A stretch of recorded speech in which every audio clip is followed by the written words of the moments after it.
안녕하세요. 저는 전북 지역의 한 시골 마을에 살고 있는 30대 중반의 여자입니다. 부산에서 태어났고 서울에서 쭉 학교와 직장을 다니다가 남편을 만나서 결혼하게 되며 지금 사는 지역으로 처음 이주를 해오게 된 이방인이기도 합니다.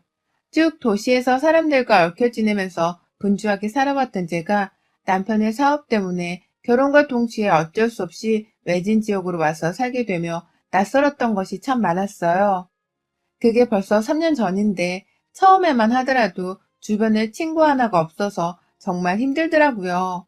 혼자 있는 시간을 좋아하는 편이긴 했으나 자발적으로 혼자 시간을 보내는 것과 강제적으로 혼자 시간을 보내며 느끼는 감정은 천차만별이었습니다. 그나마 제 또래의 남편이 제 옆에 붙어선 친구처럼 말동무를 해주어 다행이긴 했지만요.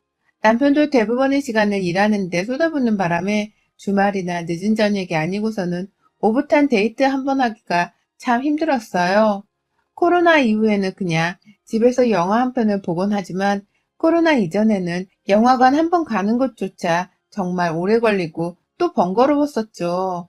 도심의 시끌벅적한 환경에서 벗어나 자연 친화적인 것들이 다 평화스럽고 좋기도 했지만 저는 쭉 도시에서 나고 살다 보니 갑작스럽게 조용해진 이 환경에 적응을 하기가 은근히 쉽지 않았습니다.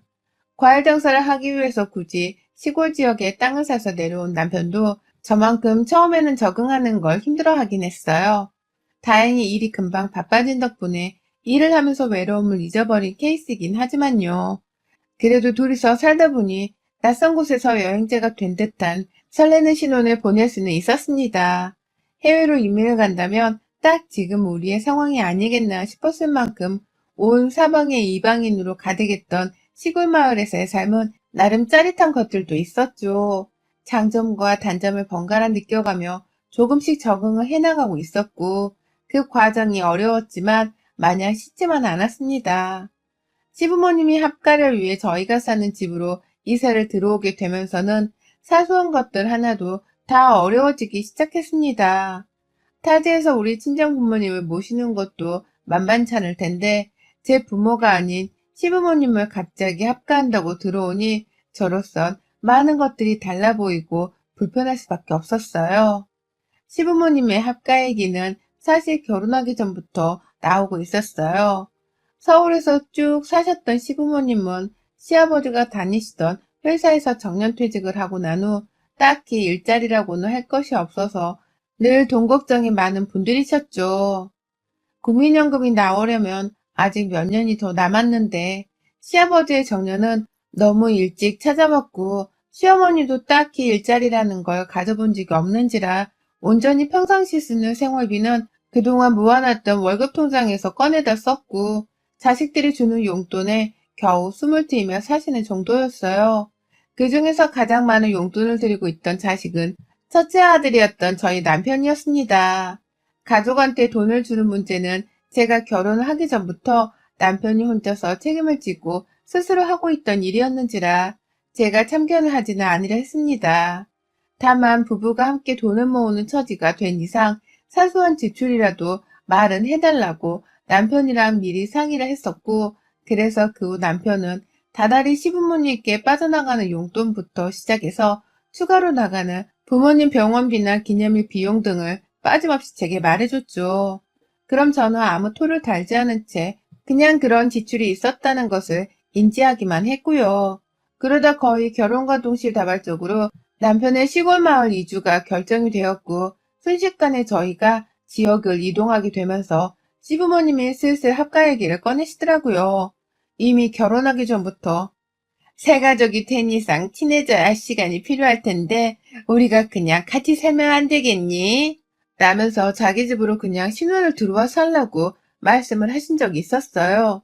시어머니가 남편에게 미리 말씀도 안 하신 채로 제 앞에서 처음으로 이런 말씀을 진지하게 하는 바람에 저뿐만 아니라 제 남편이 더 당황해하면서 왜 그런 얘기를 미리 상의도 없이 라며 바로 딱 잘라 거절을 했습니다. 덕분에 저도 추가 거절 의사를 밝히는데 조금은 용기를 가질 수 있었죠. 저희로서는 둘 다 독립을 해보고 싶은 마음이 컸고 그래서 그 문제에 관해 연애 때부터 오래도록 대화를 나눴었는지라 생각이 확고했거든요. 시골로 이사를 갈 때에도 학교를 당장 고민하기보다는 당장의 사업을 키우고 시골 마을에서의 적응을 하는 게 우선이라면서 학교를 거부할 의사를 분명히 밝혔고요. 하지만 어머니께서는 참 주기적으로 연락을 해오셨어요. 제가 아니 남편에게 말입니다. 서울에서 이렇게 경제적인 어려움을 느끼며 괴롭게 살 바에야 지금 살고 있는 집이 7억 정도 하는데 이걸 그냥 팔아버리고는 너희들이랑 오순도순 같이 살고 싶다는 얘기를 계속해서 주의받듯 해오셨다고 해요. 그러니 남편도 처음에는 안 된다고만 하다가 부모님이 서울에서 돈에 쪼들려 하며 힘들어하는 것을 그만 보고 싶다고 걱정을 하기 시작했고 또 시부모님이 사는 집을 팔면 7억 정도가 나오는데 그걸 죄다 우리 부부한테 주려고 하신다면서 마음을 흔들려 하더라고요. 그런 남편의 심정 변화를 옆에서 보고 있던 저는 덩달아 불안해질 수밖에 없었습니다. 제게는 돈 7억보다 그냥 차라리 남편이랑 단둘이 살면서 하루라도 더 맘 편히 사는 게 훨씬 좋았으니까요. 하지만 불안함은 곧 현실이 되었고 남편은 시부모님의 집을 팔아버린 채 그 돈을 홀라당 받아먹으며 시부모님을 집에 들였어요. 졸지에 남편은 자기 사업에 투자금 7억을 가만히 있는 채로 받은 꼴이 되었고 저는 시부모님을 모시고 살아야 하는 처지가 되었습니다. 처음에는 저도 그렇고 시부모님도 그렇고 서로를 많이 조심해야 하는 눈치였어요. 아무래도 제가 좀 어색해하는 표정을 보이니 남편도 시부모님께 따로 말씀을 잘 드린 것 같았고 그래서 시부모님도 아침에 몇 시에 일어나건 혹은 저녁에 몇 시에 잠이 들건 사사건건 간섭을 하려 하는 모습은 보이질 않았습니다. TV에서 보던 것처럼 며느리의 모든 걸 이러쿵 저러쿵 하면서 혼을 내려고 하는 못된 모습을 보이지 않으니 저도 불편한 건 늘 똑같았지만 최대한 밝고 친근하게 다가가려고 노력을 했죠. 어찌되었던 제가 아랫사람이고 결국 학가를 하게 되었으니 어쩔 수 없다는 생각으로 말입니다. 한평생 한 집에서 서로를 남보다 못해하며 불편해할 수만은 없었으니까요. 그런데 참 이상하더라고요. 갈수록 시어머니의 말소리가 잔소리가 되고 저를 무시하고 폄하하는 지경에까지 이르기 시작했기 때문입니다. 처음엔 아침에 일어나서 눈곱 대려고 화장실로 들어가는 저를 봐도 일어났니? 라며 간단한 인사로 맞이해주던 어머님이셨는데 함께 산 지 몇 개월이 지나고서부터는 넌 이제 일어나는 거니? 남편 일 나가기 최소 2시간 전에는 일어나서 따뜻한 밥을 지어야 하는 거 아니니? 라며 잔소리를 하셨어요. 저 시골에 내려와서도 제 밥벌이는 하겠다면서 프리랜서로 꾸준히 일을 하고 있었고 남편이랑 똑같은 시간에 일어나서는 남편이 씻고 간단한 운동을 한 사이 충분히 든든히 먹고 가라며 아침을 꼬박꼬박 차려줬거든요. 그런데도 어머님은 그냥 제가 마음에 안 드셨던 겁니다. 그러니 아침에 일어나는 시간마저도 잔소리감으로 둔갑을 시켜버린 것이었죠. 처음에는 그렇게 사소한 것들로 쓴소리를 하다가 점점 갈수록 참견이 심해지셨어요. 남편의 알림이 울리지도 않는 새벽에 저희 방문을 열고 들어오셔서는 저를 깨워 아침을 차리라고 닥달을 한 충격적이었던 사건을 시작으로 더욱 대담하게 저를 향해 시집살이를 하기 시작하셨습니다. 대부분의 시간 동안 저는 프리랜서로 어찌되었던 일을 하고 있었기 때문에 집안에 마련한 제 조그마한 작업실 안에서 늘 컴퓨터 작업을 하느라 바빴어요. 그러다가 남편이 점심시간이 되어 집에 오면 같이 슬그머니 휴식을 취하며 즐겁게 점심을 차려 먹었고 저녁 때가 되면 그땐 제가 널널한 편이었기 때문에 둘이서 같이 맥주 한잔을 하면서 저녁 시간을 정말 즐기려고 노력했습니다. 남편이 주말에 쉬기도 했지만 반대로 저는 주말에도 일이 있는 편이어서 함께 시간을 완전히 보낼 수 있는 건 저녁 시간이 유일했어요. 그러니 둘이서 신혼을 지내는 동안만이라도 함께 즐거운 저녁을 마음껏 보내보기로 했었죠. 그런데 시어머니는 제가 작업실에 들어가서 밖으로 나오지를 않는 것 자체에 대한 불만을 엄청 가지셨어요. 본인은 밖에서 시아버지가 시키는 간식도 만들어줘야 하고 하다못해 물 한 잔조차 시어머니를 시키는 시아버지 때문에 시어머니는 꾸준히 움직이셔야 했는데 방 안에서 가만히 있는 제가 그냥 편하게 논다고만 생각을 하셨던 것 같습니다. 그러니 계속해서 밖에서 절 불러대시더라고요.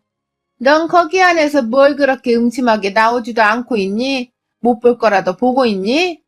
라면서 뻔히 일하고 있는 사람한테 못할 질문을 하며 좀 방 밖으로 나오라며 훈계질을 하셨고요. 언젠가부터는 시아버지가 물심부를 하면 야, 좀 나와봐 라면서 저를 불러내서는 네 시아버지 물 좀 가져다 드려 라고 하면서 시집살이를 시키셨습니다. 이게 시집살이가 아니면 뭐겠냐고요. 그러니 저는 일하느라 집중을 해야 하는 와중에 집중력이 흐트러지기까지 하며 시어머니의 시집살이를 받아야 했고 도로 사무실인 방 안에 들어가는 것조차 언젠가부터 눈치가 보이기 시작하대요. 그러니 제 일이 제대로 될 일도 없었고 시어머니를 향한 분노는 갈수록 쌓여만 갔죠. 하지만 이런 제가 감히 시어머니께 반항 한 번을 하지 못하고 살았습니다. 왜인 줄 아세요? 어머님이 그로부터 얼마 지나지 않아서 암판정을 받으셨거든요. 위암 초기 말입니다. 소화불량에 어쩌다 구토 증상이 좀 있으신 바람에 남편이 모시고서는 병원을 찾았는데 뜬금없이 암판정을 받게 되시면서 온 집안 분위기가 바뀌었어요. 처음엔 저를 향한 시집살이가 좀 심한 것 같다면서 시어머니를 나무라던 남편도 그때부턴 자기 엄마가 암에 걸리셨던 바람에 민감해져서 제게 시집살이를 시켰던 것 같다며 편을 들기 시작하더라고요. 초기라 수술을 하셨고 그 후로부터는 시어머니가 그 어떤 말을 하더라도 저 혼자 이해를 하고 받아들이라면서 오히려 절 나무라기 시작했고요. 당신이 이해해줘야지. 노인네가 다른 것도 아니고 암에 걸렸는데 얼마나 무서우시겠어. 그러니 무슨 말을 하시더라도 자기가 그냥 듣고 흘려. 당신도 힘들겠지만 우리가 좀 노력을 해보자. 우리는 가족이잖아. 라면서 저보고 성질을 좀 죽이고 살라고 말을 하니까 저도 뭐라 대답을 하기가 힘들었어요. 암 환자인 시어머니를 상대로 성질을 굽히지 않고서는 맞서 싸울 수가 없는 노릇이니 무슨 말씀을 하시더라도 그저 수긍을 하면서 받아들일 수밖에 없었죠. 하지만 이 기회를 시어머니는 너무나도 얍삽하게 잘 이용하셨습니다. 그렇게 소리를 지르시더라고요. 암 환자는 스트레스가 최악의 원인이고 또 몸에 나쁜 것이라면서 자신은 스트레스를 받지 않기 위해서 소리를 지르는 것이 최선이라며 저를 향해 그렇게나 소리를 질러대셨어요. 가장 심하고 또 크게 상처를 받았던 일들을 잠시 예시로 들려드리자면 하루는 다 같이 주말에 아침을 먹는데 제가 남편한테 오늘 뭐 하며 지낼 거냐며 물어본 걸 가지고서 소리내고 먹지 말라니까. 너 왜 이렇게 옆에서 네 남편한테 말을 시키냐. 입 좀 닥치고 먹어. 라면서 입 닥치라고 소리를 지르더라고요. 저 그때 진짜 울 뻔했습니다. 우리 엄마도 밥상머리에서 저한테 그렇게 소리 지르며 험한 말을 하신 적이 없는데 왜 남의 집 귀한 딸한테 닥치라고 소리를 지르나 싶어 말이죠. 그건 좀 심하다 싶었는지 남편도 엄마 진정해. 그냥 물어본 거잖아. 라면서 저를 감싸주긴 했지만 그걸로는 충분하지 않았어요. 시어머니는 내내 밥을 먹으며 저 때문에 밥맛이 떨어진다고 씩씩대셨고 급기야 주말 하루 종일 저를 향해 꼴보기 싫은데 옆에 있어서 스트레스가 쌓일 것 같다며 화를 내는 바람에 억지로 노트북을 들고 집 밖에 나가 일을 하기도 했습니다. 당연히 와이파이가 없어서 멀리 가지도 못한 채로 집 밖에 있는 간이의자 위에 쭈그려 앉아선 일을 끝마쳤죠. 밥을 잘 먹다가 반찬이 조금이라도 짜거나 싱거우면 같이 산 게 벌써 한참인데 아직 반찬 간조차 제대로 맞추지를 못하냐? 넌 생각이 있는 애냐 없는 애냐? 라면서 숟가락을 저를 향해 던지기까지 하신 적이 있었고요. 그 중에 한 번은 제가 실제로 이마에 명중하듯 맞고서는 결국 울어버렸는데 시어머니가 맞은편에서 저를 향해 젓가락까지 던지더라고요. 제 밥상 위로 말입니다.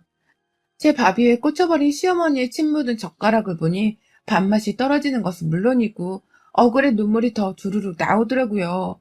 그런데도 어머님은 시끄럽다면서 저를 방 안으로 치워버리려고 소리를 지르셨고 시아버지는 밥상 위에서 제발 밥만 좀 먹자며 침묵과 무관심으로 일관을 하시는 바람에 저는 남편 하나만을 믿었는데 남편 또한 저보고 참으라는 식으로 저를 먼저 달래며 그냥 방 안으로 데리고 들어오는 것으로 상황을 무마시켰어요. 따로 어머니께 쓴소리 한 번은 하지 않고 말이죠. 그러니 저의 스트레스와 화병은 날이 갈수록 커졌고 시어머니의 뻔뻔한 시집살이는 기고만장해졌어요. 제가 세상에서 가장 다루기 우습고 만만한 장난감에 불과하다는 듯이 저를 향해 내키는 대로 소리를 지르고 시집살이를 시키면서 제 스트레스 지수를 최고조로 만드셨습니다. 그러다 결국 제가 쓰러져서 응급실에 실려갔어요. 평일에 방 안에서 시어머니 눈치를 보며 일을 하고 있는데 밖에서 또 간식을 꺼내오라면서 제 이름을 비명 지르듯 부르시더라고요. 그 소리를 듣고 방을 나서려 하는데 순간 심장이 멎은 듯 속이 꽉 막히고 메스껍다 못해 막 구토를 하려고 하면서 자리에서 주저앉았습니다. 생존 본능인 건지 겨우 그 상태에서 방문을 열고 기어서 밖을 나섰는데 저를 본 시어머니가 왜 주저앉아서 지랄이야? 라며 또다시 소리를 쩌렁쩌렁 지르시더라고요. 그 소리를 마지막으로 저는 복통을 호소하다 그냥 그 자리에서 정신을 잃었어요. 눈 떠보니 응급실이었고 옆에는 남편이 있었습니다. 의사 말로는 심각한 스트레스성 위염으로 인해서 위 점막이 손상되었다고 하더라고요. 딱 봐도 우리 시어머니 얼굴이 괴팍하고 스트레스 받게 생겼었는지 멀찌감치 떨어져 있는 저희 시어머니를 한번 쓱 쳐다보시더니 스트레스도 받으시면 안 되는데 요즘 힘든 거 많으셨나 봐요. 라면서 저를 슬쩍 토닥여 주시는데 아휴 저는 주책맞게 그 말 한마디에 눈물을 왈칵 쏟아냈습니다. 누구 하나 저를 이해해주는 사람이 없고 제대로 편들어주는 사람이 없어서 그간 너무 힘들었는데 가족도 아닌 남이 저를 이해해주니 순간 울컥할 수밖에 없었어요. 한창훈이 의사뿐만 아니라 간호사까지 와서는 커튼을 쳐주며 절 달래주더라고요. 남편은 옆에서 의료진 눈치를 살살 보며 저를 덩달아 토닥이는데 얼굴을 문득 보니 저를 향한 미안함이 제법 큰 것처럼 보였어요. 그러니 저는 더더욱 남편이 죄책감을 느끼기 바라는 마음으로 눈물을 더 서럽게 쏟아냈죠. 그날 퇴원을 하고 나서는 제가 남편에게 먼저 말을 했어요. 아침에 또다시 어머님 비명소리를 들으면서 일어나고 싶지 않으니까 당신이 아침을 스스로 차려 먹으며 날 부르지 말아달라고 똑바로 말씀을 드리라며 말이죠. 남편도 그 말에 무슨 말인지 잘 알아들었다면서 바로 저를 재우고는 밖으로 나가 시어머니를 불렀어요. 시어머니도 그날은 제가 쓰러져 병원까지 가서 그런지 남편의 말에 별다른 대항을 하며 소리를 더 지르지는 않으셨고요. 그런데 다음날 아침 시어머니는 보란듯이 제 이름을 비명 부르며 깨우셨어요. 야, 일어나! 병원 한번 실려간 게 뭐 대단한 일이라고 아침부터 늦잠을 자냐? 일어나서 네 남편 아침 차려! 라며 앙칼진 목소리로 저를 막 부르면서 안방문을 열더라고요. 평상시보다 겨우 10분인가 정도 더 자고 있었는데도 말입니다. 방심을 한 채로 직접 아침을 차려 먹고 있던 남편은 뒤에서 시어머니가 안방문을 덜컥 열면서 제 이름을 소리치듯 부르니 바로 달려왔어요. 엄마, 안 이러기로 했잖아. 어제 응급실 갔다 온 사람이야. 라면서 황급히 시어머니를 제압한 채로 방문을 닫으려고 했는데 저는 이미 잠에서 홀라당 깨버렸고요. 또다시 들려온 시어머니의 비명소리에 속이 울렁거리면서 정말 우울증 증상 비슷한 정신적 괴로움을 호소하기 시작했어요.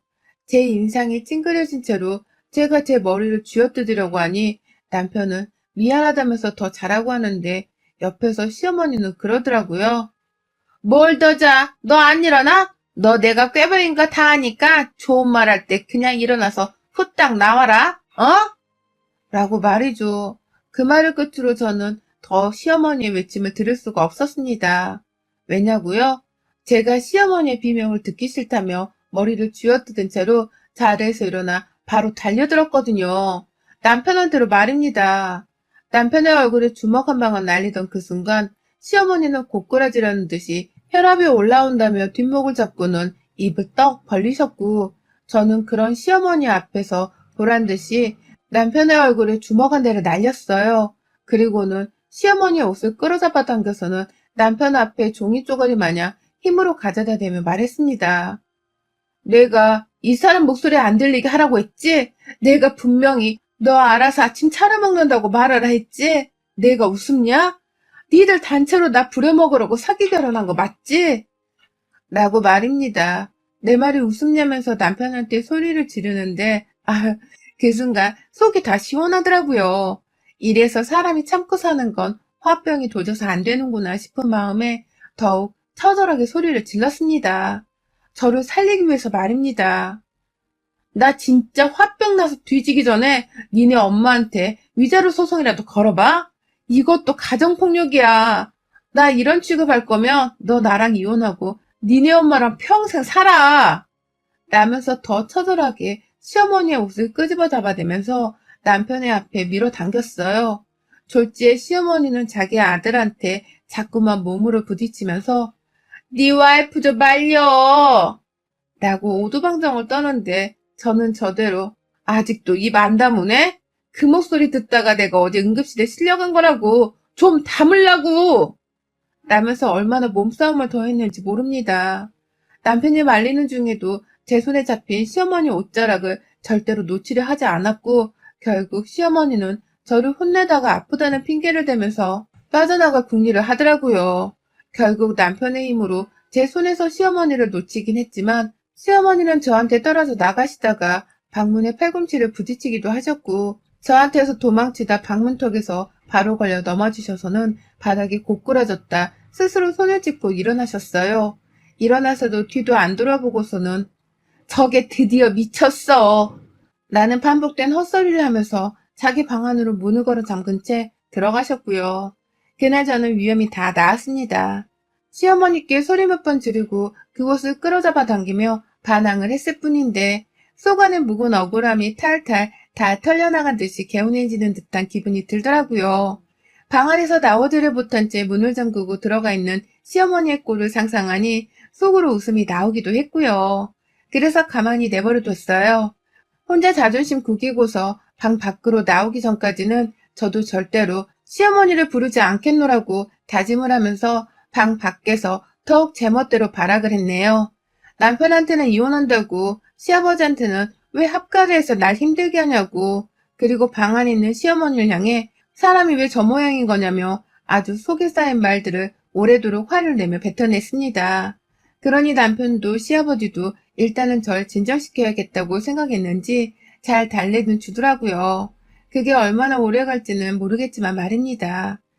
일단은 저도 제 편을 들어주며 달래는 남편과 시아버지 행동에 화를 누그러뜨린 채 지내고 있고 시어머니도 제가 조금 진정이 되어서야 살짝씩 방 밖으로 나와서는 자기 볼일을 보다 금방 들어가곤 하더라고요. 지금은 제가 완전히 집안의 실세가 되어서는 더 이상 저한테 지랄을 하지 못하시도록 여전히 각을 잡은 채로 냉전을 펼치고 있는 중이고요. 이 상황이 얼마나 지속될지는 모르겠지만 한번 소리를 질러보고 나니 두 번 못할 것도 없겠더라고요. 앞으로도 더욱 신랄하게 저를 건드리는 그 순간순간마다 맞서서 소리를 질러줄랍니다. 화도 내고 땡깡도 부리고 욕도 하면서 며느리를 우습게 보지 말아달라고 제대로 으르렁거려 볼 참이에요. 이미 한 번 미친 며느리가 된 이상 두 번이고 세 번이고 못하겠나요? 그래서 전 지금도 내내 시어머니가 저한테 시비를 걸기만 바라며 날이 선 치아와 마냥 싸움떼기를 하고 있는 중이랍니다. 언제 어떻게 시집살이를 당할까 전전긍긍하던 때보다 훨 전투적이고 삶의 활기가 느껴지네요. 시어머니, 또 그러기만 해보세요. 저 진짜 그땐 손만 드는 게 아니라 무기를 찾아들지도 모릅니다. 여러분의 생각은 댓글로 남겨주세요. 오늘도 시청해주셔서 정말 감사합니다.